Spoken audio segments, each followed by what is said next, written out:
Hi guys, आपका स्वागत है आपके अपने जो MKJ टॉक्स फॉर इन्वेस्टमेंट इन हिंदी में। कैसे हैं आप बेटा? आज कार्यक्रम की शुरुआत करेंगे आपके फेवरेट सेगमेंट से, पर हल्का सा उसमें चेंज है। और चेंज क्या है?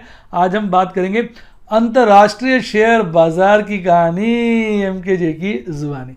बस समय के साथ साथ अब हम अंतर्राष्ट्रीय हो गए, क्योंकि आपको याद होगा पीछे में यूनाइटेड ट्रेडर्स के ऊपर मैंने आपको यूडेमी के एक IPO की प्री IPO की चर्चा की थी, जिसको आपने बड़ा सराहा। उसके बाद बहुत सारे मुझे व्हाट्सएप मैसेजेस आए, मेरे अपने स्टूडेंट्स ने व्हाट्सएप पे जगह जगह कमेंट्स करके लिखा कि सर आनंद आ गया, आप इस तरह की इन्फॉर्मेशन हमें देते रहिए। ऑल्दो मैं उसमें हर चीज़ में डिस्क्लेमर देता हूँ, कहते सर आप डिस्क्लेमर दीजिए, कोई दिक्कत नहीं, आपका फ़र्ज़ है इन्फॉर्मेशन देना, नॉलेज देना, आप टीचर हैं, आप वो दीजिए, बाकी करना नहीं करना हमारी बात है, वो हमारा रिस्क है, हम देखेंगे। आप अपनी तरफ से कोई कमी पेशी मत छोड़ा करिए इन्फॉर्मेशन शेयर करने में।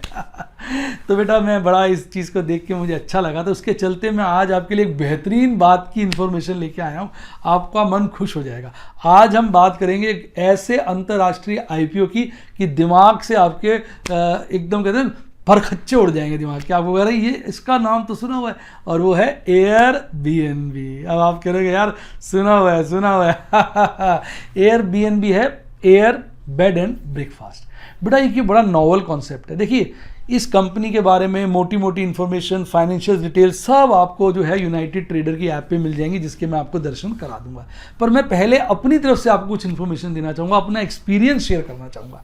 तो आइए मैं आपको बताता हूँ कि किस तरह से Airbnb से मेरा वास्ता पड़ा। एक बार ही क्या हुआ, पिछले साल की बात है, मेरे ख्याल आज चल रहा है 2018 की बात है। हम लोग US कनाडा 1 महीने के लिए घूमने जा रहे थे, तो हमारी किस्मत अच्छी थी, हमें बिजनेस क्लास की एक बहुत बढ़िया टिकट थोड़े ठीक ठाक डिस्काउंट पे अवेलेबल हो गई। पर उसकी कंडीशन क्या थी कि वो जो रिटर्न टिकट थी, मतलब जहाँ से जाओगे वहीं से वापस आना था। तो यानी हम बॉस्टन जा रहे थे और बॉस्टन से ही वापस आना था। तो हमने एक सर्कुलर रूट बनाया कि बॉस्टन उतरेंगे, उससे बाद हम US कनाडा घूम के लास्ट में वापस बॉस्टन आ जाएंगे, फ्लाइट पकड़ के इंडिया आ जाएंगे। जिसके चलते हमने सोचा था कि जाते वक्त हम बॉस्टन नहीं रुकेंगे, आते वक्त रुकेंगे।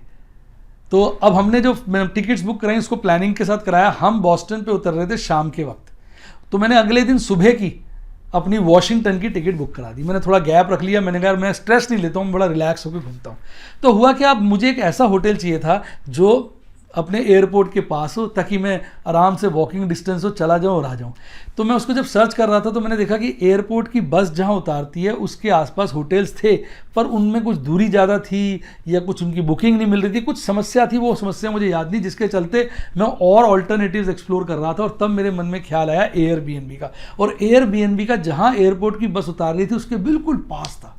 साहब हमारा बड़ा अच्छा एक्सपीरियंस था। उसमें क्या था कि हमने जो होस्ट था, इसमें होस्ट होता है, किसी की प्रॉपर्टी होती है, उससे हम बातचीत करते हैं। हमने से बातचीत करी ऐप के थ्रू Airbnb की। उसके बाद हमारा बुकिंग हो गई, हमारे पेमेंट चला गया, और उसके बाद हमारे होस्ट ने बता दिया था कि भाई आप यहाँ जाएंगे। उसने लोकेशन भी भेज दी थी, वहाँ पे आपको एक बॉक्स मिलेगा, उसमें चाबी होगी। तो हम वहाँ पे शाम को पहुँचे, बॉक्स पड़ा था, हमने खोला, उसके रूम में गए। एक रूम उन्होंने हमारे बिल्कुल स्पेयर किया हुआ था, वहाँ पे नोट्स लिखे हुए थे। वो लोगों की नाइट ड्यूटी थी, हस्बैंड वाइफ थे, वो जो कपल था उनकी नाइट की ड्यूटी थी। तो उस वक्त कोई था ही नहीं वहाँ पर। हम अपना गए, बाहर घूम के आए, मज़े से आए। फिर उन्होंने कहा था कॉफ़ी वगैरह बनानी हो तो फ्रिज में दूध है, सब चीज़ उन्होंने बता दी थी रेफ्रिजरेटर में। उसके बाद उन्होंने मज़े से कॉफ़ी चाय बना के पी, बहुत बढ़िया लगा जी। उसके बाद हम सो गए। सुबह जब हम जल्दी उठ के जाने वाले थे तो उनकी जो लेडी थी उनसे मुलाकात हुई। तो हमने कहा भाई हम तो निकल रहे हैं, और बड़ा अच्छा लगा। उन्होंने पूछा स्टे कैसा लगा, हमने बहुत अच्छा लगा, बहुत अच्छी उनका घर था, उनका बस एक कमरा स्पेयर था जो हमें दे दिया था उन्होंने। तो उसके बाद हम अपना बाहर निकले, घूमते फिरते रहे, और अपना एयरपोर्ट बस पकड़ के पहुंच गए।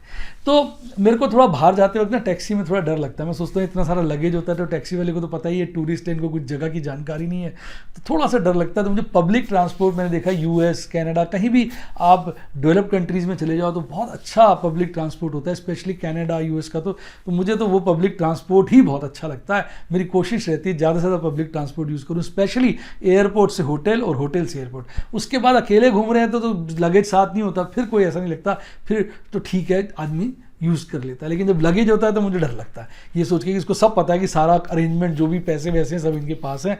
मेरा अपना ये फीलिंग है, आपकी क्या फीलिंग है कमेंट में ज़रूर बताइएगा। तो ओवरऑल मैंने आपको रीज़न बताया मैं क्यों ढूंढ रहा था, पर इतने सारे इसके मैंने देखा ऑप्शंस अवेलेबल थे एयरबीएनबी के, होटल से ज़्यादा थे। अभी मैं एक जापान का घूमने का ट्रिप बना रहा था, ऑल दो वो अब कैंसिल से हो गया, उसकी वीडियो भी बनाई हुई है मैंने, तो उसका मैंने पूरी आइटनरी बनाई थी, तो उसमें मैंने देखा था एयरबीएनबी के बहुत अच्छे अच्छे ऑप्शंस थे। तो ये एयरबीएनबी का काम है। तो एयरबीएनबी क्या करता है कि अराउंड द वर्ल्ड, इसके कोई होटल नहीं है अपने, इसने लोगों के साथ टाइप किया हुआ। मान लो आपके पास एक 3 रूम का फ्लैट है, आप वहाँ रहते हैं, 2 कमरे खाली हैं, बच्चे आपके बाहर चले गए, कोई रहता नहीं है, एक कमरे में आप रहते हैं, तो आप उन 2 कमरों के लिए एयरबीएनबी से टाइप कर सकते हैं। कभी कोई घूमने आएगा आपकी सिटी में तो वो आपके उस रूम में ठहर जाएगा और चला जाएगा। तो इससे आपकी एक एडिशनल एक्स्ट्रा इनकम बिना किसी एफर्ट्स की हो जाएगी।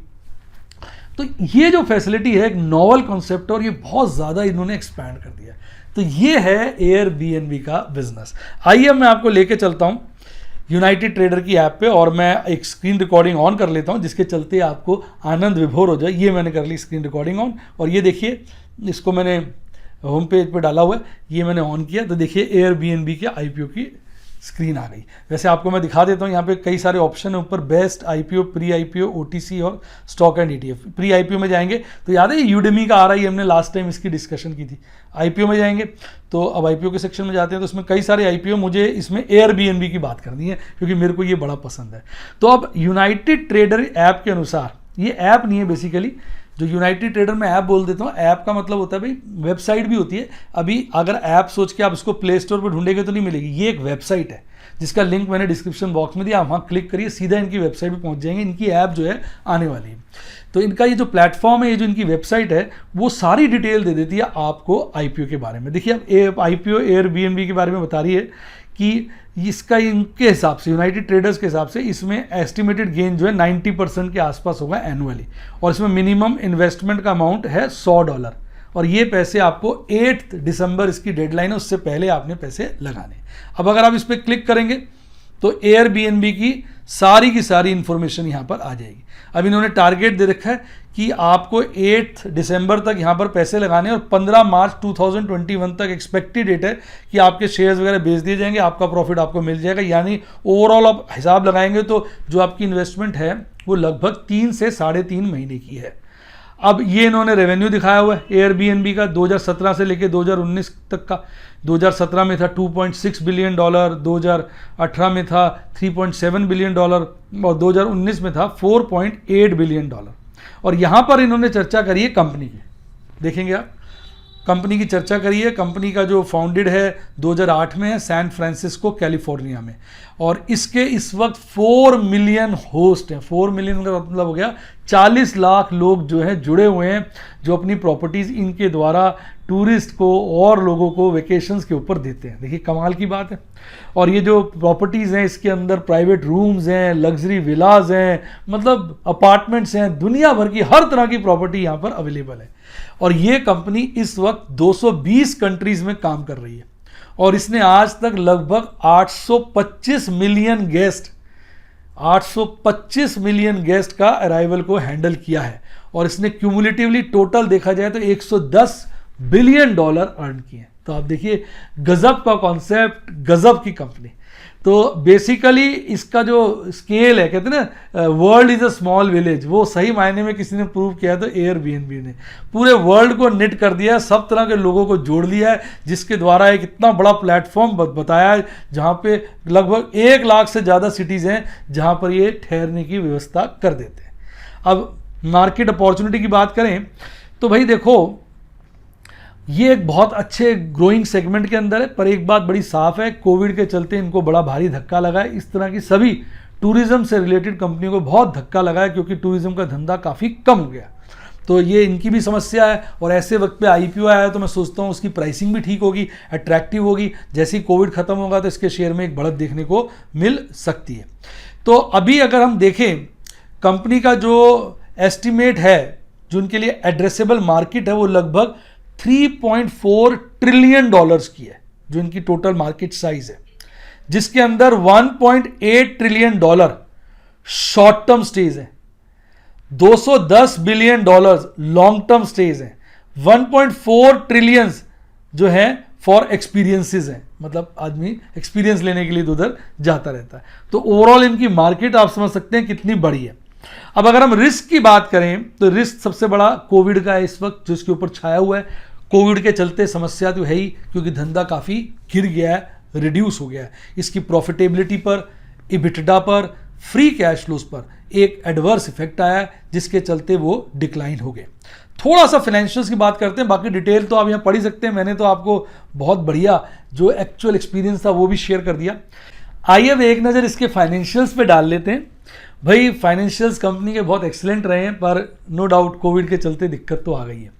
अगर हम बात करें एयरबीएनबी के, तो इन्होंने पिछले 12 मंथ्स के अंदर $3.6 बिलियन का रेवेन्यू बुक किया है, और इनका 2019 के लिए ग्रॉस रेवेन्यू रहा है 74%, ग्रॉस मार्जिन रहा है 74%।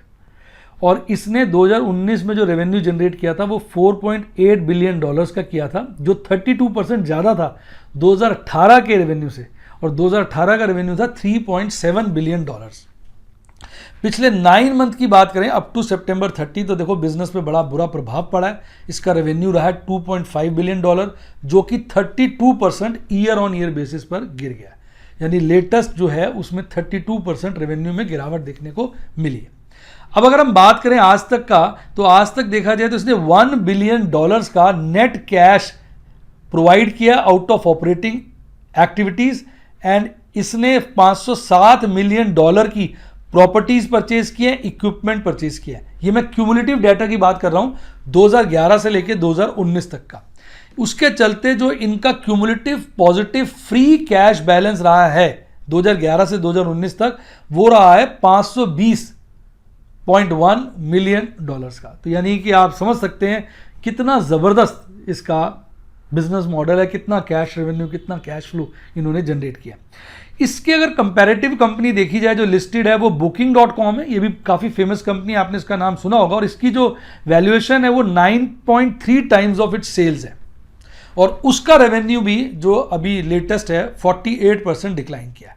तो ये थी सारी की सारी चर्चा एयरबीएनबी से रिलेटेड अपना पर्सनल एक्सपीरियंस मैंने शेयर किया, एयरबीएनबी की मोटी मोटी बातें आपको बताई, एयरबीएनबी का मैंने आपको साथ साथ पूरा का पूरा जो भी डिटेल, अच्छी खासी डिटेल यूनाइटेड ट्रेडर पे अवेलेबल थी सारी शेयर कर दी। पर मैं आपको कहूँगा आप यहाँ मत रुकिए, आपका हाथ किसी ने नहीं पकड़ा, आप गूगल करिए और एयरबीएनबी के बारे में सारी इंफॉर्मेशन गूगल से देखिए, तसल्ली हो तभी आप इस आईपीओ को कंसिडर करें, अदरवाइज छोड़ दीजिए। पर अपनी तसल्ली आपको जरूर करनी है। तो ये था सारा का सारा चर्चा हमारी एयरबीएनबी के बारे में। आइए अब मैं बताता हूं किस तरह से आप यूनाइटेड ट्रेडर पर अपना आईपीओ जो है इसमें पैसा इन्वेस्ट कर सकते हैं। यूनाइटेड ट्रेडर पे 4 स्टेप्स के अंदर जो है इन्वेस्टमेंट होती है। पहला स्टेप होता है कलेक्शन ऑफ फंड। जो यूनाइटेड ट्रेडर वाले हैं वो कंपनी एक सेलेक्ट कर लेते हैं, उनको अपनी इन्फॉर्मेशन होती है, किसी कंपनी का आईपीओ आ रहा है उसके P&L वगैरह देख के अगर उनको जचता है तो उसमें वो ये काम शुरू कर देते हैं, जिसके चलते वो एक डेडलाइन फिक्स कर देते हैं। जैसा एयरबीएनबी के केस में 8 दिसंबर की डेडलाइन है, तब तक ये डिपॉजिट्स इन्वेस्टर से इकट्ठा करते रहते हैं। इन्वेस्टर जिसको जितना आईपीओ में अप्लाई करना होता है वो इनको डिपॉजिट्स देता रहता है और ये डिपॉजिट्स इकट्ठा करते रहते हैं। ये हो गया आपका स्टेप 1। स्टेप 2 होता है बाय शेयर्स। डेडलाइन के बाद ये एक बड़ी सारे पैसे इकट्ठे करके टोटल कर एक बड़ी as a large investor application लगाते हैं कंपनी के पास आईपीओ से पहले। और ऐसा यूनाइटेड ट्रेडर्स का बताना है कि भाई पिछले 3 साल में केवल 3 ही बार ऐसा हुआ है कि इनकी एप्लीकेशन रिजेक्ट हुई हो। अदरवाइज एप्लीकेशन जो होती है उसमें कुछ ना कुछ अलॉटमेंट जरूर मिलती है, यानी जो एप्लीकेशन ये लगाते हैं उसमें पूरी अलॉटमेंट मिल सकती है, वो रिजेक्ट भी हो सकती है या अलॉटमेंट इन पार्ट भी हो सकती है। जैसा भी होगा ये आपको बता देंगे। और जो इनको अलॉटमेंट मिलती है इसके बदले जो शेयर्स एप्लीकेशन लगाने के बाद शेयर्स मिलते हैं वो शेयर्स सब में प्रोपोर्शनेटली डिस्ट्रीब्यूट हो जाते हैं। मान लीजिए टोटल पैसा लगाया इन्होंने 100 रुपये, अलॉटमेंट मिली 20 रुपये की, यानी 20% की मिल गई अलॉटमेंट, तो जिसने जितने पैसे लगाए होंगे उसको 20% की अलॉटमेंट मिल जाएगी। रुपए कह लीजिए, डॉलर कह लीजिए, बात एक ही है, यानी सबको प्रोपोर्शनेटली अलॉटमेंट मिल जाती है। फिर आता है स्टार्ट बिडिंग। जैसे इनको शेयर अलॉट हो जाते हैं ऐसे और लोग भी बिड कर रहे होते हैं, और जैसे जैसे लोग बिड करते हैं डिमांड बढ़ती जाती है, तो फिर शुरू में सस्ते शेयर मिलते हैं, बाद में और महंगे होते चलते हैं। तो ऐसा इनका मानना है कि जिन भी कंपनियों में इन्होंने काम किया उसके जो बाद में एक्चुअल प्राइस रहा है वो काफ़ी बढ़ जाता है। अब होता क्या है कि नॉर्मली क्योंकि ये इन्होंने जो एप्लीकेशन लगाई होती है वो आईपीओ से पहले एज ए लार्ज इन्वेस्टर लगाई होती है ना, तो उस पर लॉक इन पीरियड होता है। तो जब आईपीओ लिस्ट होता है तो उसके लगभग कुछ समय तक हम शेयर नहीं बेच सकते। नॉर्मली 3 महीने का लॉक इन पीरियड होता है। एक बार वो 3 महीने बीत जाते हैं तो फिर स्टार्ट होता है लास्ट स्टेप, रिसीविंग प्रॉफिट। 3 महीने बाद जब इनके ऊपर से लॉक इन पीरियड हट जाता है तो यूनाइटेड ट्रेडर्स सारे के सारे शेयर बाजार में बेच देता है, सारा पैसा इकट्ठा कर लेता है, उससे प्रॉफिट निकाल लेता है, अपनी कमीशन वगैरह काट के आपकी investment with profit, by chance loss हो तो ऑब्वियसली माइनस लॉस आपको बता दिया जाता है मेल के द्वारा या और तरीके से कम्युनिकेट कर दिया जाता है, या खुद आप अपने अकाउंट में लॉगिन करके देख सकते हैं। तो यानी सारा का सारा काम जो है वो 3.5 महीने 4 महीने के अंदर निपट जाता है। जैसे इसका मैंने आपको पहले डेट बताई दी थी स्टार्टिंग में कि ये जो है, एक बार फिर देख लीजिए, आप स्क्रीन देखना चाहिए, ऊपर दिया हुआ है, देखिए ये 8 दिसंबर इसकी डेडलाइन है और 15 मार्च तक सारा काम निपट जाएगा। 15 मार्च के बाद अकाउंट में आपके पैसे आ जाएंगे।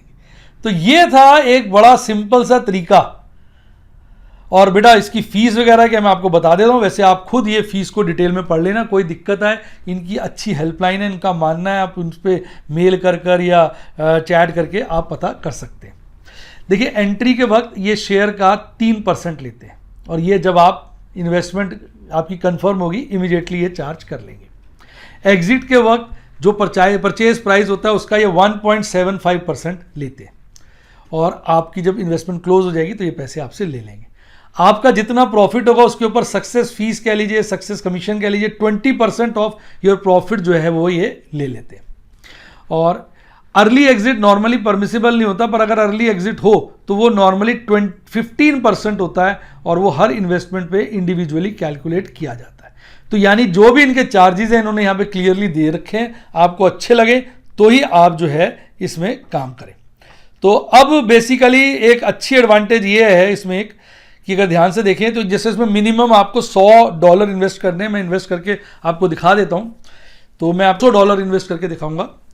तो ये एक अच्छी बात है। नॉर्मली क्या होता है कि आपको हज़ारों डॉलर में अप्लाई करना पड़ता है, तब भी पक्का नहीं होता अलॉटमेंट आए ना आए, क्योंकि आप एक बड़ी अलॉटमेंट का हिस्सा हैं तो आपको प्रोपोर्शनली अलॉटमेंट मिल जाएगी, चाहे वो थोड़ी हो चाहे ज़्यादा हो, जितना आपने पैसा लगाया होगा उसके बेसिस पर। इन्होंने इस पर अभी इन्वेस्टमेंट का मिनिमम $100 रखा हुआ है। मेरे पास आप देख सकते हैं नीचे लिखा हुआ है $206 के आसपास है इस अकाउंट में। तो मैं आपको $2 इन्वेस्ट करके दिखाता हूँ। तो मैंने इन्वेस्ट कर दिया, एक बार आपने इन्वेस्ट का बटन ठोक दिया तो देखिए लिखा हुआ आ गया you have submitted your order. ज़्यादा डिटेल जानना चाहो तो लर्न मोर पे क्लिक कर दो तो आपकी सारी डिटेल आ जाएगी। अगर किसी वजह से ऑर्डर कैंसिल करना है तो नीचे देखिए लिखा हुआ है कैंसिल ऑर्डर, सबसे नीचे देखिए, और ऊपर सारी डिटेल दी है कि इन्वेस्टमेंट अमाउंट $100 है, एंट्री डेट 10 दिसंबर है और आपका जो ऑर्डर जो आपने दिया है ये वाला आज यानी 3 दिसंबर को दिया। उसके बाद आप अपनी सारी इन्वेस्टमेंट्स वगैरह देखना चाहें इसको बंद कर दीजिए, ऊपर चले जाइए। ये 3 बार्स आते हैं राइट हैंड साइड पे, देखिए ये मेन्यू बार्स कहलाते हैं। इस पर क्लिक करिए, अंदर आ रहा है माई पोर्टफोलियो पे क्लिक करिए, सारी की सारी आपकी इन्वेस्टमेंट्स आ जाएंगी। अब आप देखिए मैंने जो इन्वेस्ट किया नज़र आ रहा है, H2O में किया था, पिछली बार यूडीमी में किया था और आज एयरबीएनबी के IPO में किया और दिख भी रहा है ऑर्डर इन प्रोग्रेस। ऊपर मेरे वॉलेट की समरी है, बता रहा है मेरे पास कैश अभी भी बचा हुआ है $106 से थोड़ा ज़्यादा, मेरी इन्वेस्टमेंट $286 से थोड़ी सी ज़्यादा है और पूरी की पूरी समरी दिखा रहा है। तो इस तरीके से कितने आसानी से अगर आप देखें आप जो है अपनी इन्वेस्टमेंट कर सकते हैं किसके ऊपर, यूनाइटेड ट्रेडर्स के प्लेटफॉर्म पर। बस इन्वेस्ट के बटन को ठोकना है और उसके बाद इन्वेस्टमेंट हो जाएगी। इजीनेस के लिए पहले ही पैसे वॉलेट में डाल के रखिए ताकि जस्ट इन्वेस्ट का अमाउंट लिखा और इन्वेस्ट को ठोका या इन्वेस्ट के बटन को क्लिक किया और आपकी इन्वेस्टमेंट हो गई। तो इट इज़ वेरी सिंपल। उम्मीद करता हूँ आपको यूनाइटेड ट्रेडर में IPO में इन्वेस्ट करने का तरीका भली भांति समझ आ गया होगा। आइए अब बात कर लेते हैं रिस्क एंड रिवॉर्ड की। तो बेटा सबसे पहले रिस्क होता है रिलेटेड टू कंपनी। तो उसके लिए तो क्या आप सारा गूगल करिए, सर्च करिए, देखिए एयरबीएनबी आपको लगता है वर्थ कि रिस्क के मुकाबले रिवॉर्ड बहुत ज़्यादा है तो आप इसमें अप्लाई करने का सोचिए। दूसरा बेटा रिस्क और रिवॉर्ड होता है जहाँ से आप अप्लाई करने हैं। हमारे केस में जब हम डिस्कस करें यूनाइटेड ट्रेडर्स की वहाँ रिस्क यही है कि जो शेयर्स हैं वो आपके नाम नहीं है, आपके नाम कुछ नहीं है, सारा का सारा काम जो हो रहा है यूनाइटेड ट्रेडर्स के नाम हो रहा है। यानी यूनाइटेड ट्रेडर्स और आपके बीच में एक relation according to the agreement, जो आप जब इस वेबसाइट पे जाकर आप लॉगिन करते हैं तो आपका टर्म्स एंड कंडीशन एग्री करते हैं, उसके बेसिस पे आपका और उनका रिलेशन है। यानी आपके सारे शेयर्स उन्हीं के नाम पे होते हैं, सारे बेनिफिट्स उनको मिलते हैं, जो कि वो बाद में आपको सारे के सारे ट्रांसफ़र कर देते हैं। तो यहाँ थोड़ा सा रिस्क आ जाता है, क्योंकि जैसे इंडिया में हम आईपीओ में अप्लाई करते हैं तो शेयर सीधा हमारे नाम पे आते हैं। यहाँ ऐसा कुछ नहीं है, यहाँ सब कुछ यूनाइटेड ट्रेडर के नाम पे होगा। तो ये अपने आप में रिस्क है। लेकिन अब बात ये है कि अगर आपने विदेशी आईपीओ में अप्लाई करना है तो उसका कोई तरीका ही नहीं है। रिस्क तो है और आप इसमें अप्लाई कर रहे हैं, ये आपकी उपलब्धि है, ये एक फैसिलिटी आपको दे रही है। तो मैं यही कहूँगा, आप यूनाइटेड ट्रेडर्स ऐप में अगर आपने पहले काम नहीं किया हुआ, अगर पहले काम किया हो तो आपको बस अपना एक्सपीरियंस होगा जो बता देगा भी कैसा है प्लेटफॉर्म, और नहीं किया तो आप इनसे ईमेल करिए, इनकी हेल्पलाइन जो है हेल्प सेंटर उस पर कॉल करिए, मैसेज करिए, चैटिंग करिए, अपनी तसल्ली करिए, गूगल करके देखिए इनके बारे में। इसके अलावा आप में से जो लोगों ने यूनाइटेड ट्रेडर ऐप को यूज़ किया हो तो आप अपना फीडबैक नीचे देख सकते हैं, ताकि हमारे जो और व्यूअर्स हैं उनके लिए एक ऑटोमेटिक प्लेटफॉर्म हो जाएगा। आप लोग नीचे मेरे कमेंट्स में भी चैट करके अपनी डाउट्स वगैरह एक दूसरे से क्लियर कर सकते हैं, और उससे बड़ी ट्रांसपेरेंसी तो क्या होगी।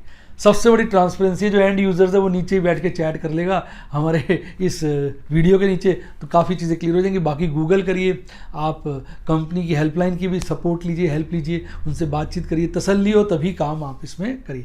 पैसे जमा करा के देखिए, निकाल के देखिए, सब बातें, और हर चीज़ के चार्जेस एक बार पूरा चेक कर लीजिएगा। मोटे मोटे जितने चार्जेस थे वो तो मैंने आपको दिखाई दिए थे, आप पूरे के पूरे चार्जेस, ऑल्दो मैं अपनी वीडियोज़ में आपकी क्वेरीज के हिसाब से बताता रहता हूँ, पर हर वीडियो में तो रिपीट नहीं कर सकता। मेरी पुरानी वीडियो देखिए या इसको डिटेल में कर लीजिए। तो ओवरऑल बेटा, जब भी हम कोई काम करते हैं तो हमें रिस्क एंड रिवॉर्ड को स्टडी कर लेना चाहिए। अगर हमको ऐसा लगता है हमारे रिवॉर्ड्स रिस्क के कंपैरेटिवली ज़्यादा हैं तो उसमें काम करना चाहिए, हमें लगता है कम है तो अवॉइड करना चाहिए। अब ये पर्सनल जजमेंट होती है, तो ये मैं आपके ऊपर छोड़ दूंगा। तो मैंने तो आपको अपनी तरफ से हर चीज़ डिटेल में बता दी और सारे डिस्क्लेमर दे दिए। उम्मीद करता हूँ वीडियो को आपको मज़ा आया होगा। वीडियो का मज़ा आया तो फिर आप ठोकिए ना क्या लाइक, और मेरे चैनल को सब्सक्राइब करिए, और अगर आप मेरे स्टूडेंट बनना चाहें तो सब्सक्राइब के साथ ज्वाइन का बटन आ रहा है, ठोक दीजिए। सारे यूट्यूब के स्टूडेंट टीचिंग प्लान आ जाएंगे। इसके अलावा यही चीज़ें अगर आप व्हाट्सएप पे करना चाहें तो मेरा व्हाट्सएप का फ़ोन नंबर है 7011 323 077 7011 323 077। डिस्क्रिप्शन बॉक्स में दिया हुआ, मेरी टीम को कांटेक्ट करिए, वो आपको मेरा स्टूडेंट बनाने में आपकी हेल्प करेगी। और इसके अलावा आपको अच्छा डीमैट अकाउंट खुलाना है तो उसके लिंक भी डिस्क्रिप्शन बॉक्स में है, और इस आईपीओ में लगाना है तो उसका लिंक तो है ही डिस्क्रिप्शन बॉक्स में। इसके अलावा ये आ गया मेरा टेलीग्राम चैनल का लिंक, जिसने इसको ज्वाइन किया उसकी लाइफ जिंगा लाला। इसी के साथ साथ bye bye, God bless you, happy investing, और आप स्टॉक मार्केट के बेताज बादशाह बने।